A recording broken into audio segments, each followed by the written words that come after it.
ingin mensosialisasikan tentang modul 11 dan modul 14. Modul 11 yaitu tentang filosofi pendidikan Ki Hajar Dewantara dan modul 1.4 yaitu tentang budaya positif. Dah, kita semuanya sudah tahu.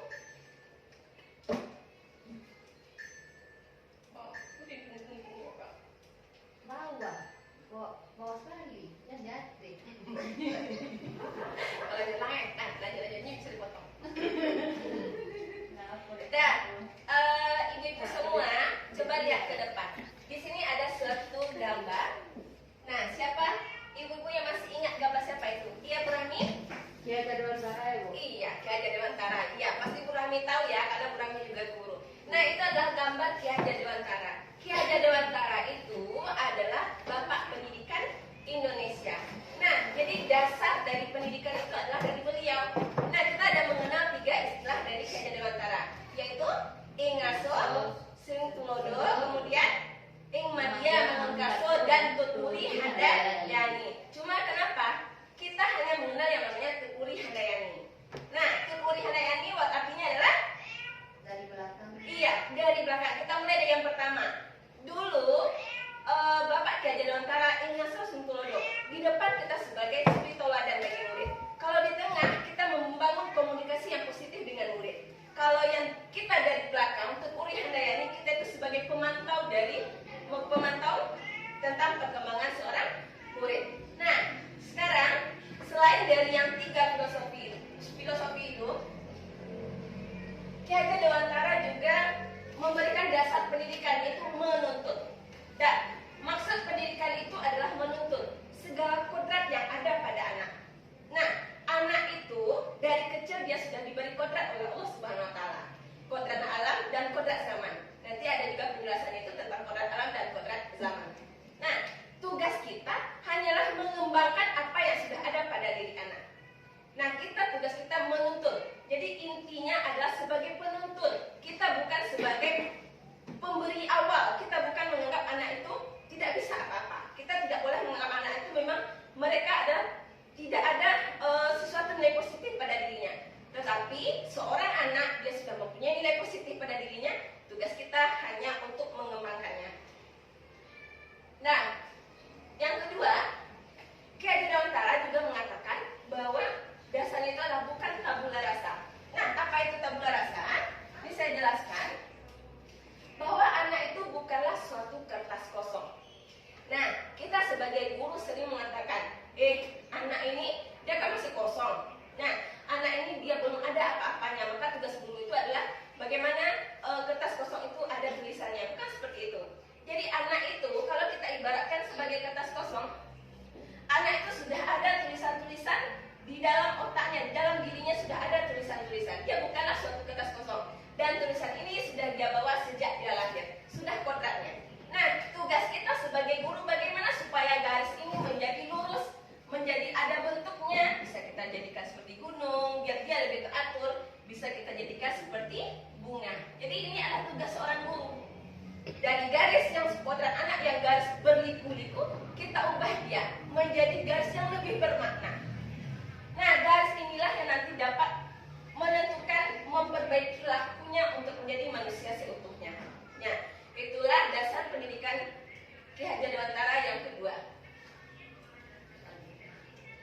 Dan selanjutnya adalah dasar pendidikan yaitu budi pekerti. Nah, budi adalah pikiran, perasaan, kemauan, kemudian pekerti adalah tenaga. Jadi adanya penggabungan cipta, kasa, karya, dan pekerti sehingga terjadilah keseimbangan. Nah, contohnya adalah permainan. Nah, ayo ibu-ibu, apa permainan yang nanti bisa diselaraskan antara cipta, kasa, dan karya? Kalau kita orang Minangkabau, apa contoh permainannya? Ya, Bu Imel? Bagaimana dengan permainan rantai, Bu Dila? Iya, randai, betul. Randai adalah salah satu permainan tradisi di Minangkabau. Nah, dengan randai, banyak di sana ada nanti bisa terciptanya cipta, kasa, dan karya serta pekerti. Karena apa? Kenapa budi pekerti? Karena di sana pekerti atau tenaga ya. Karena membutuhkan tenaga, kemudian suatu karya yang dapat mengembangkan budaya Minangkabau, kemudian cipta dan kasa itu randai mempunyai makna tertentu. Dan dasar pendidikan saat ini adalah bermain seperti tadi saya sebutkan Ibu Email. Selain dari itu, kita harus sadar kalau anak itu dunianya adalah bermain. Kalau di TK itu adalah bermain sambil belajar. Kalau di SD belajar sambil bermain. Jadi anak itu tidak bisa kita lepaskan dari tidak adanya permainan. Jadi ketika kita dalam proses pembelajaran, berilah dia sesekali waktu untuk ice breaking dalam bentuk permainan. Nah, permainannya bagaimana? Itu permainan nanti yang bisa mengolah pikiran, perasaan, kemauan dan tenaganya. Bukan hanya permainan yang tidak ada tujuannya. Nah, seperti permainan ini, coklat bisa kita gunakan untuk belajar matematika. Nah, bisa juga untuk pembagian atau bisa juga banyak ini. Kalau coklat ini bisa kita gunakan dalam berbagai pembelajaran. Kemudian gobak sodor, mungkin ini adalah permainan kalau sama kita gobak sodor Nilai. sama dengan apa? Permainan cakwo. Iya, permainan cakwo ya. Gobak sodor itu ternyata juga mempunyai nilai. Jadi tugas kita sekarang adalah kita berusaha mencari berbagai permainan-permainan anak, kemudian kita kaitkan dengan nilai-nilai apa saja yang ada pada permainan itu. Nanti kita bawa ke dalam pembelajaran. Jadi dari pagi sampai siang itu kita tidak hanya fokus pada proses pembelajaran, hanya mentransfer ilmu kepada anak, tapi selingilah dengan permainan yang dapat membangkitkan cipta rasa kasa mereka. Nah, ini lagi pendidikan yang berpihak pada anak, karena biasa kita sebut dengan student center. Ini juga sudah kita lakukan di sekolah kita. Nah, kita pembelajaran itu tidak hanya guru berceramah di depan, tetapi sudah saya lihat teman-teman di sekolah kita ini sudah banyak melakukannya dengan melakukan percobaan ketika melakukan perpindahan pada secara konduksi langsung dicobakan. Jadi anak menjadi tertarik, langsung mencobakan, dan ilmunya akan lama melekat pada dirinya. Kalau hanya menyampaikan di depan, guru berceramah di depan, itu hanya sampai di depan di kelas saja. Keluar dari kelas itu akan lupa semuanya, apalagi mencatat. Saya pernah tanya sama anak-anak, kalau seandainya ibu catatkan materi ibu ini semua yang dikeluarkan mau? Belum belajar kita bu. Nah, besok bawa percobaan ya, bawa gelas, bawa ini, bawa lilin. Semua mereka semangat. Kenapa? Karena mereka memang membutuhkan itu. Mereka memang membutuhkan langsung mencobakan. Itulah akan lama. Seperti saya sendiri, waktu SD, saya dulu itu ingat sekali sampai sekarang, saya diajarkan oleh guru dilarang membeli es. Dilarang membeli es sama guru saya. Kenapa? Nanti kalian sakit. Kemudian tetap saja yang lainnya juga membeli es. Kemudian guru saya menyuruh kami membawa batu ke sekolah, membawa korek api, membawa kayu. Kemudian guru menyuruh membakar batu itu sampai merah. Nah, ketika batu itu sudah merah, sekitar 3 jam kami membakarnya. Kemudian guru saya itu menyuruh menyiramnya dengan air. Apa yang terjadi? Semua batunya menjadi retak. Nah, ketika itu guru langsung memberikan pelajaran. Kalau ketika kita panas, kita makan es, nah itulah yang akan terjadi pada tubuh kita. Sedangkan batu saja yang keras, dikasih air, dia akan retak. Bagaimana dengan organ tubuh kita? Nah, dengan adanya percobaan itu, sampai sekarang saya masih ingat. Jadi, marilah kita sama-sama, kalau ada yang bisa dipraktekkan langsung, kita praktekkan. Kita berpihak pada murid. Jangan lagi kita berfokus pada guru, ceramah dan ceramah saja. Nah, sekarang masuk lagi ke budaya positif, yaitu tentang perubahan paradigma teori kontrol atau ilusi kontrol. Ilusi itu adalah bayangan kita. Nah, kita membayangkan kalau guru itu mengontrol murid, salah. Nah, pada dasarnya kita itu tidak dapat memaksakan murid untuk berbuat sesuatu jikalau murid tersebut memilih untuk tidak melakukannya. Walaupun tampaknya kita sedang mengontrol perilaku murid tersebut, hal ini karena murid tersebut sedang mengizinkan dirinya dikontrol. Nah, saat itu bentuk kontrol guru menjadi kebutuhan dasar yang diberi murid tersebut. Jadi kalau kita memilih guru itu mengontrol murid, maka murid itu akan terbiasa kita kontrol. Jadi mereka membutuhkan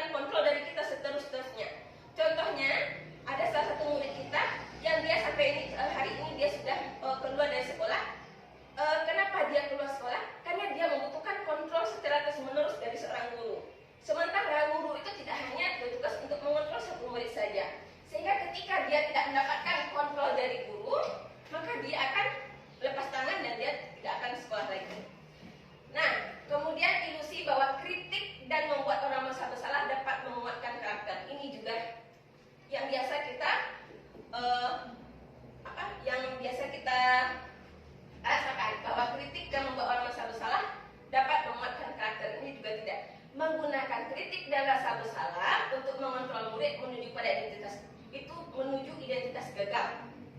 Jadi jangan menganggap kita menyuruh murid itu merasa bersalah, kemudian kita mengkritik murid itu, kita itu sudah merasa hebat, kita sudah merasa benar jadi guru, itu akan menuju identitas gagal. Mereka belajar untuk merasa buruk tentang diri mereka ketika kita mengkritik, apalagi di depan teman-temannya. Nah, kadang kala sulit bagi guru untuk mengidentifikasi bahwa mereka melakukan perilaku ini. Nah, kadang-kadang kita tidak sadar ketika kita mengkritik anak itu di depan teman-temannya. Kita tidak sadar kalau kita sudah mengkritiknya. Sementara kritik yang kita berikan itu ternyata itu akan melekat pada dirinya. Nah, inilah perubahan paradigma stimulus respon dengan teori kontrol.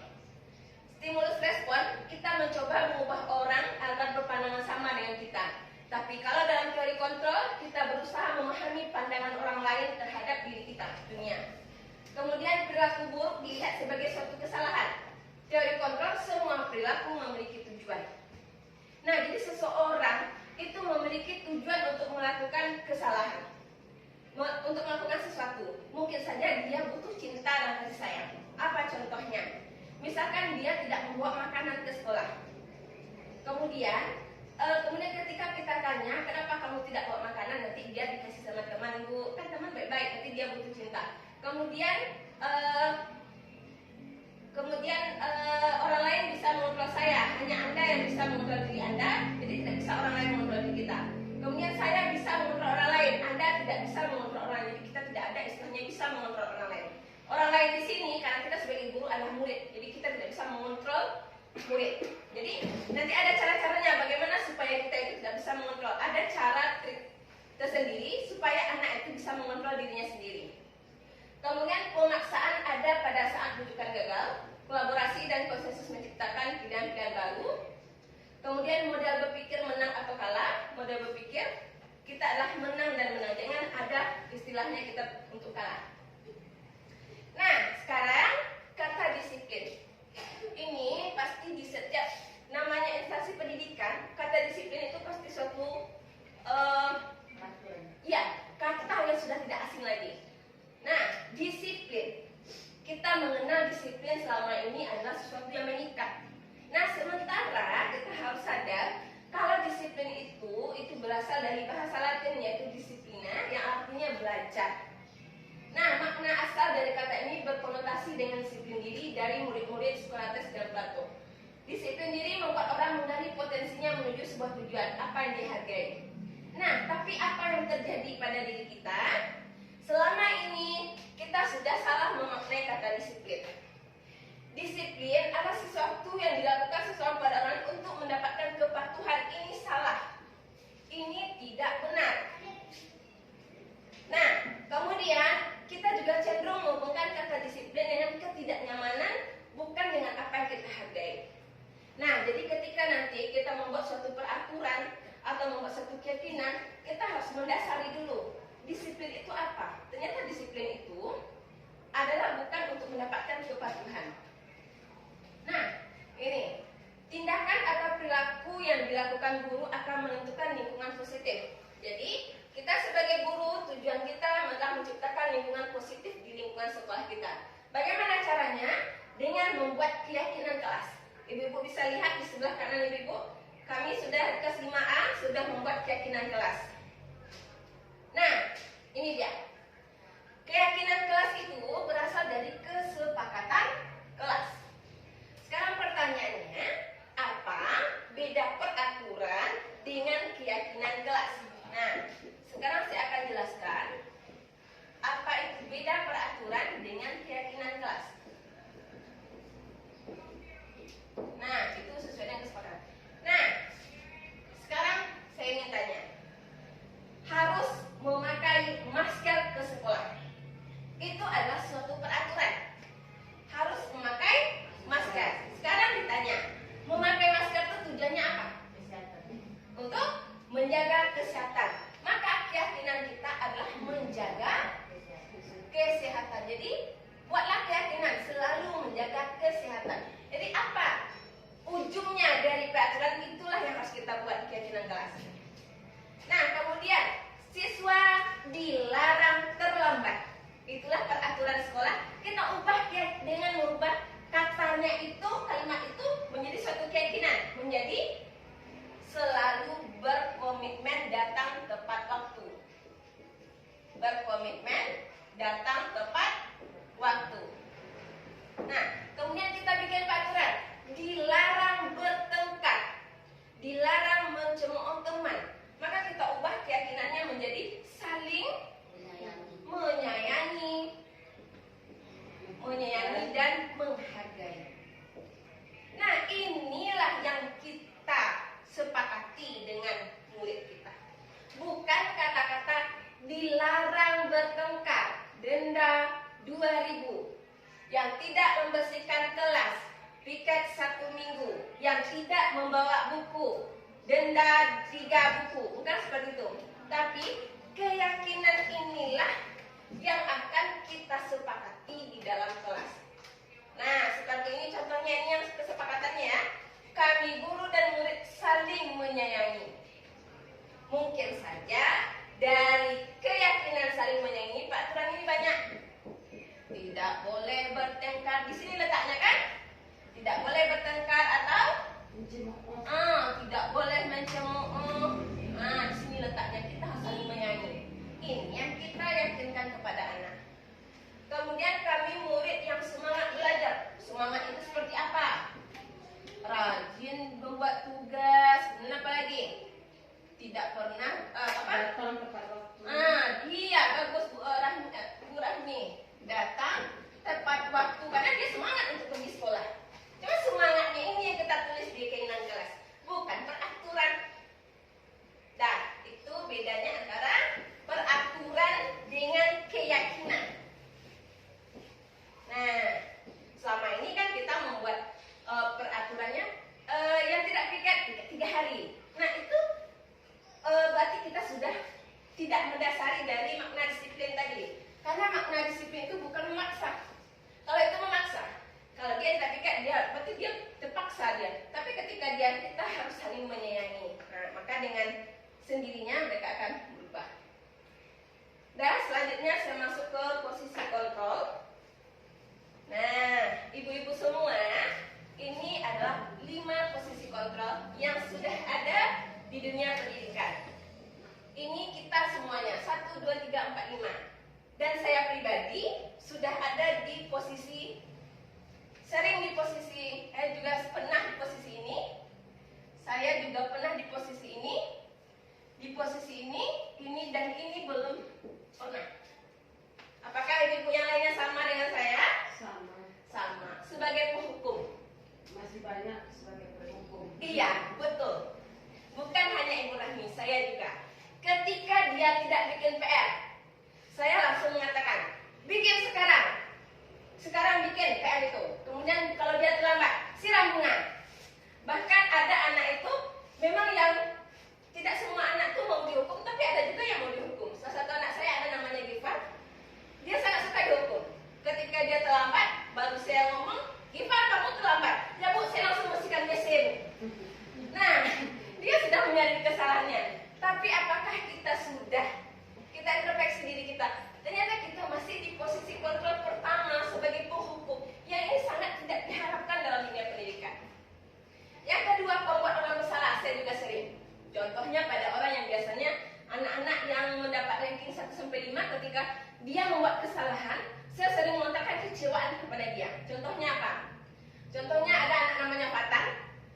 Dia anak berprestasi di kelas, kemudian dia tidak bikin PR 1 kali. Lalu saya bilang, kan ibu kecewa, awak kan biasanya lah juara, kini awak tidak membuat PR, kecewa ibu. Dia juga nampak kecewa di wajahnya. Dan karena gurunya dia terlihat nampak kecewa, dia juga kecewa. Tapi ternyata membuat orang bersalah itu bukanlah yang diharapkan dalam dunia pendidikan. Karena apa? Karena dampaknya dia akan merasa rendah diri. Kita harus melihat dampaknya itu. Nah, kemudian sebagai teman, ini juga sering saya lakukan. Apalagi saya mengajar di kelas tinggi. Saya juga menganggap anak-anak itu sudah bisa diajak untuk berteman. Contohnya apa? Tidak apa-apa. Ibu waktu pembicaraan Bu, iya tidak apa-apa. Habis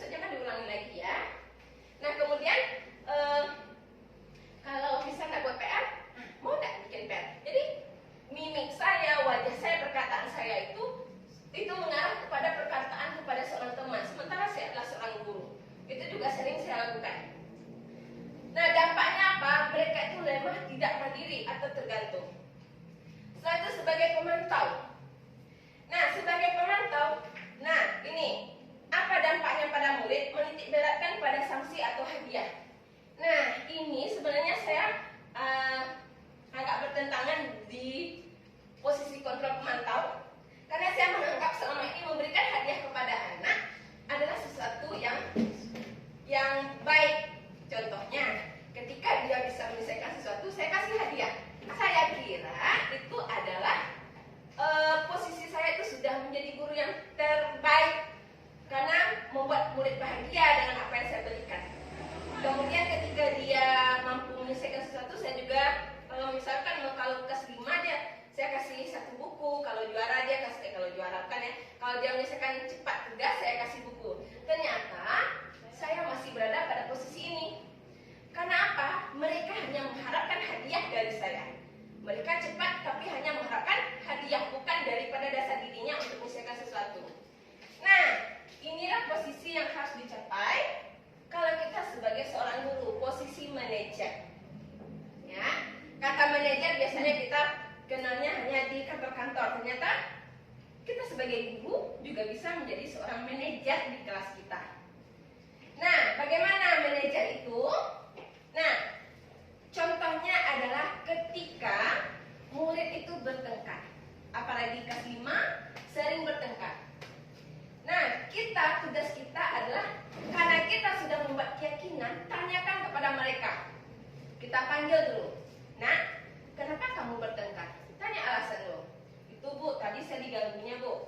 Kamu tahu kan keyakinan kelas? Makanya keyakinan kelas itu harus ditandatangani oleh semua siswa. Jadi apapun keyakinan yang mereka buat itu, mereka artinya sudah sepakat. Apa konsekuensinya nanti mereka sudah mau menerimanya. Nah, ketika mereka bermasalah, nah, kamu tahu kan keyakinan kelas kita? Pasti dia tahu, karena dia yang bikin sendiri. Itu mereka yang bikin sendiri. Ya Bu, kita harus saling menghargai dan teman-teman Bu sudah tahu. Sekarang, kalau kita saling menghargai, berarti Giva sudah melanggar keyakinan kelas kita. Ya Bu, kalau Giva melanggar, apa solusinya? Kita suruh dia memberikan solusi. Bukan kita dari kita solusinya. Oh, minta maaf Giva nih. Walau suka cukup, minta maaf. Bukan seperti itu, tapi dia mencarikan solusi. Ya Bu, minta maaf ya Bu. Kalau minta maaf ya silakan suruh dia minta maaf. Dia yang mencarikan solusi sendiri. Ketika dia terlambat dan teman sudah belajar, nah kita juga tanya kenapa dia terlambat. Kemudian dia yakinkan kalau dia sudah melanggar keyakinan kelas. Kemudian suruh dia mencari solusi dari yang telah dilakukannya. Nah, ya Bu, sekarang apa solusinya kalau kamu terlambat? Saya terlambat Bu, teman-teman sudah belajar. Berarti nanti pulang sekolah saya minta jam tambahannya Bu untuk belajar. Oh iya boleh. Jadi apapun solusi dari dia hargai. Seperti itu. Jadi bukan dari kita. Jadi bukan kita yang bilang, nanti kamu pulang sekolah belajar tambahan balik, kamu tinggal pelajaran. Bukan seperti itu. Suruh dia yang mencari solusinya. Nah, ini adalah salah satu caranya dengan restitusi. Bukan hanya ibu-ibu semua yang baru mengenal kata ini, saya juga baru mengenal restitusi. Jadi restitusi adalah proses menciptakan kondisi bagi murid untuk memperbaiki kesalahannya. Jadi seperti yang saya sampaikan tadi, mereka yang kita beri kesempatan untuk memperbaiki kesalahannya, bukan dari kita mencari solusinya. Nah, ini ciri-cirinya. Dan ada 1, 2, 3, 4, 5, 6, 7, 8, 9. Jadi intinya adalah solusi berasal dari anak, bukan guru. Nah, ini adalah segitiga restitusi. Jadi ketika kita bergerak, kalau kita sudah katanya kita ingin menjadi seorang manajer, kita harus paham segitiga restitusi. Pertama apa? Menstabilkan identitas. Apa contohnya? Ketika anak itu bertengkar, tingkat emosinya masih tinggi. Panggillah dia dulu. Kalau bisa jangan dekat temannya. Biarkan mereka mengungkapkan emosinya. Jadi kita stabilkan dulu. Sudah tenang? Nah, baru kita tanyakan. Nah,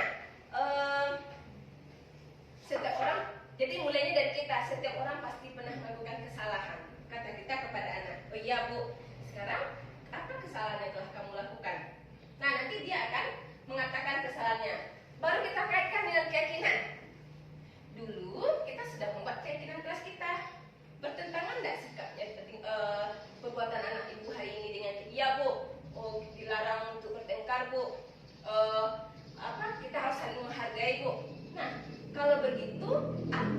harus anak ibu lakukan terkait permasalahan yang anak ibu alami? Minta maaf Pak Bu, itu juga pernah saya cobakan ya. Karena saya belum di posisi manajer, saya baru mencobakan. Minta maaf minta maaf Bu. Oh ya, silakan lakukan. Nah, kemudian ada temannya satu lagi mengatakan masih tingkat emosi yang tinggi. Saya tidak mau minta maaf Bu. Lalu temannya satu lagi mengatakan harus minta maaf. Kita harus saling memaafkan kalau kita berbuat salah. Maka solusinya itu dari siswa, bukan dari kita. Jadi kita hanya mengarahkan saja. Jangan kita mengatakan, lah minta maaf deh. Baru baru selesai. Bukan seperti itu. Nah, mungkin hanya sekian. Jadi saya dan ibu-ibu semua, marilah kita sama-sama mencapai posisi manajer. Meskipun sekarang kita masih kadang-kadang sebagai penghukum, kadang-kadang sebagai teman, kadang-kadang masih sebagai pemantau. Memang sulit untuk mencapai posisi manajer, tapi kalau kita berusaha dan kita belajar, insya Allah kita akan bisa mencapai posisi tertinggi, posisi kontrol itu. Baiklah, mungkin hanya itu dapat saya sampaikan. Kalau ada yang ingin bertanya, boleh. Karena waktu kita masih ada sekitar 5 menit lagi. Ya, Bu Rahmi. Mungkin di sini saya masih untuk restitusi itu mungkin baru kali ini saya mendengar. Ya, sebelumnya belum pernah. Jadi masih masalah restitusi itu masih ngambang bagi saya untuk melakukannya. Kemudian apalagi saya mengajarnya kan di kelas rendah. Jadi kalau kita memberikan anak yang memberikan solusinya sendiri untuk kelas rendah kan masih anak-anaknya masih belum, kita harus ngomong dulu anaknya, baru anaknya bisa melakukan yang kita suruh gitu. Bagaimana dengan kelas rendah gitu? Ya, terima kasih Bu Rahmi. Memang bukan hanya Bu Rahmi sendiri ya yang menggunakan restitusi ini. Saya juga. Nah, mungkin tugas kita adalah